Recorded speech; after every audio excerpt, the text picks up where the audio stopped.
दार्जिलिंग का नाम तो सुना ही होगा, और अगर नहीं सुना है तो दार्जिलिंग की चाय के बारे में तो जरूर सुना होगा।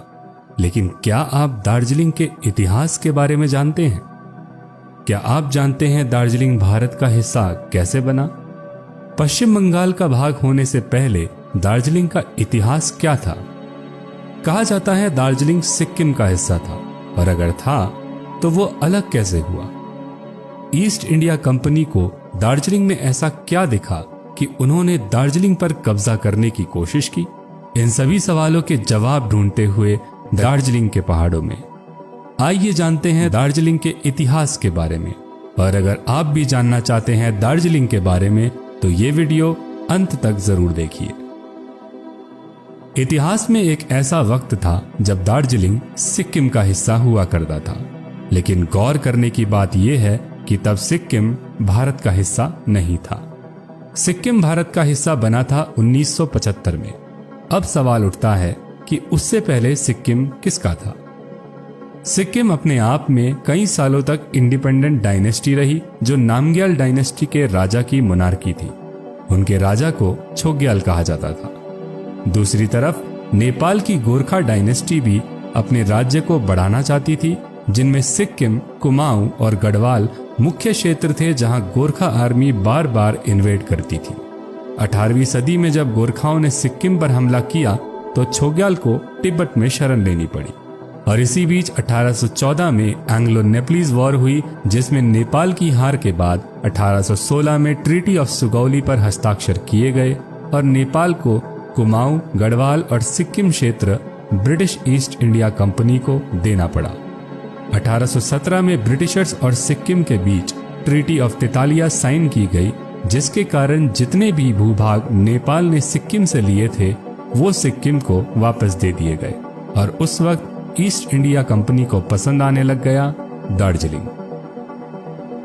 लेकिन ऐसा क्या था दार्जिलिंग में जो ब्रिटिशर्स को पसंद आ गया? क्यों ईस्ट इंडिया कंपनी दार्जिलिंग पर अपना इंटरेस्ट दिखाने लगी? आइए जानते हैं।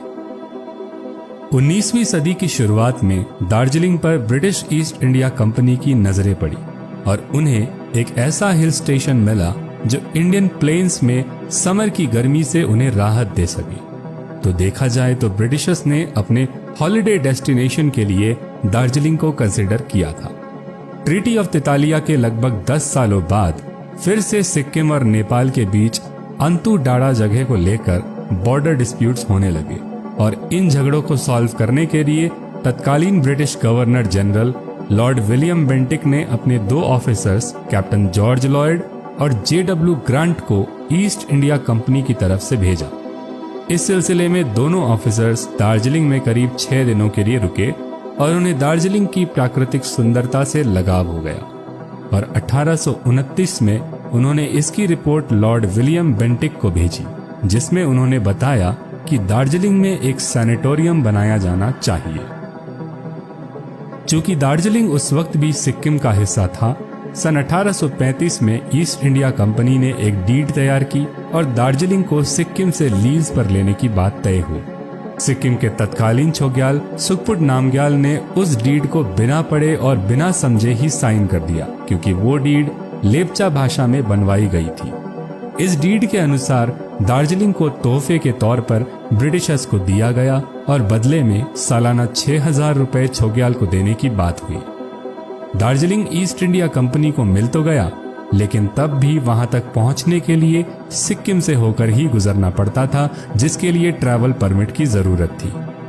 सन 1839 में डॉक्टर आर्चिबाल्ड कैंपबेल, जो कि नेपाल के ब्रिटिश रेसिडेंट थे और दार्जिलिंग के सुपरिटेंडेंट भी, उन्हें दार्जिलिंग की एडमिनिस्ट्रेशन का इंचार्ज बनाया गया और सिक्किम के साथ पॉलिटिकल रिलेशनशिप को हैंडल करने के लिए कहा गया।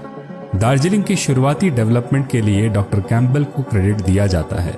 उनके अंडर दार्जिलिंग की जनसंख्या मात्र 10 सालों में यानी 1839 से 1849 के बीच 100 से 10,000 हुई और इस दौरान दार्जिलिंग में रोड्स बनवाए गए, लॉ एंड ऑर्डर मेंटेन किया गया और बंधुआ मजदूरी यानी बॉन्डेड स्लेवरी को भी समाप्त किया गया।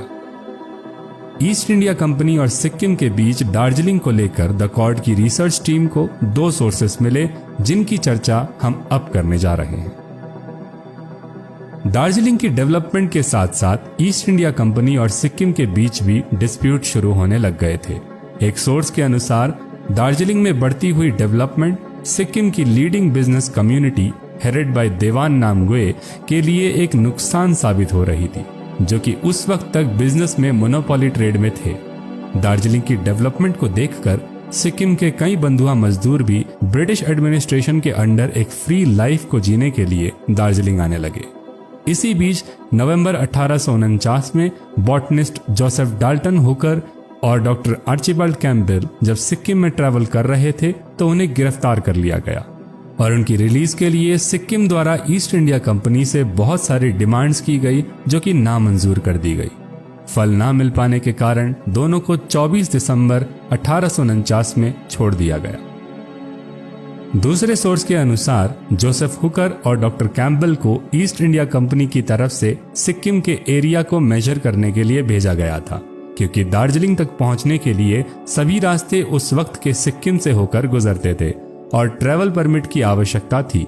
लेकिन ट्रैवल परमिट ना होने के कारण दोनों को सिक्किम में गिरफ्तार कर लिया गया था।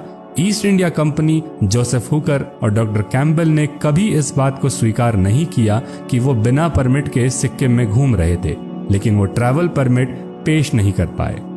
लगभग 130 साल बाद 1980 में एक लेप्चा स्क्रिप्ट मिली, जिसे देखकर यह अनुमान लगाया गया कि वो हुकर और कैम्पबेल का ट्रैवल परमिट था, जिसके बारे में हुकर ने बताया था। जांच के लिए उस स्क्रिप्ट को कलिम्पोंग के प्रोफेसर आर.के. स्प्रिग को भेजा गया था, तो पता चला कि वो स्क्रिप्ट हुकर के डेली एक्सपेंसेस की लिस्ट थी, जो उनके एक लेप्चा सर्वेंट ने लिखी थी। दोनों थ्योरीज में सच कुछ भी हो सकता है, लेकिन गिरफ्तारी जरूर हुई थी। हुकर और कैम्पबेल की गिरफ्तारी होने के कारण ईस्ट इंडिया कंपनी को सिक्किम को एक सबक सिखाने का बहाना मिला और अंग्रेजों ने साउथ सिक्किम के कई क्षेत्रों पर कब्जा कर लिया। 6,000 रुपए के सालाना अलाउंस को भी रोक दिया गया और तराई के कुछ भाग को भी दार्जिलिंग में सम्मिलित कर दिया गया। और दार्जिलिंग उस वक्त तक टी प्लांटेशन और टूरिज्म के नजरिए से एक महत्वपूर्ण क्षेत्र बन चुका था। तो न केवल ये एक हॉलिडे डेस्टिनेशन, बल्कि चाय के लिए भी ब्रिटिशर्स को फायदा देने वाला क्षेत्र हो चुका था। इसी बीच सिक्किम के छोग्याल ने अपनी एडमिनिस्ट्रेशन चलाने की जिम्मेदारी देवान नामग्ये को दी, जिसके कारण सिक्किम और ईस्ट इंडिया कंपनी के रिश्ते और खराब होने लगे। ब्रिटिश वर्कर्स का अपहरण करके सिक्किम में स्लेव्स के रूप में बेचा जाने लगा। बातचीत से भी कुछ हल ना निकलने पर ब्रिटिशर्स ने सिक्किम के एक और अहम क्षेत्र पर कब्जा करने की ठानी और 1861 में सर एशली ईडन और कर्नल गॉलर को 2600 सिपाहियों के साथ सिक्किम की तत्कालीन राजधानी टुमलॉन्ग भेजा गया।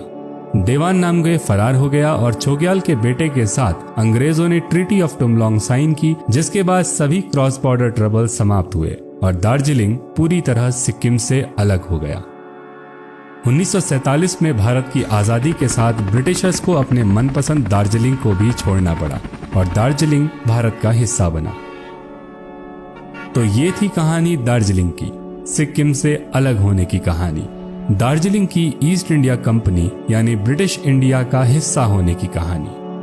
आज दार्जिलिंग पश्चिम बंगाल का क्षेत्र है, लेकिन यहाँ की भाषा, यहाँ की संस्कृति समस्त बंगाल से अलग है और इसीलिए दार्जिलिंग के लोग सालों से अलग राज्य गोरखालैंड की मांग करते हुए आ रहे हैं। इस एपिसोड को सोनम बी वांगेल के द्वारा लिखी गई किताब दार्जिलिंग स्टोरी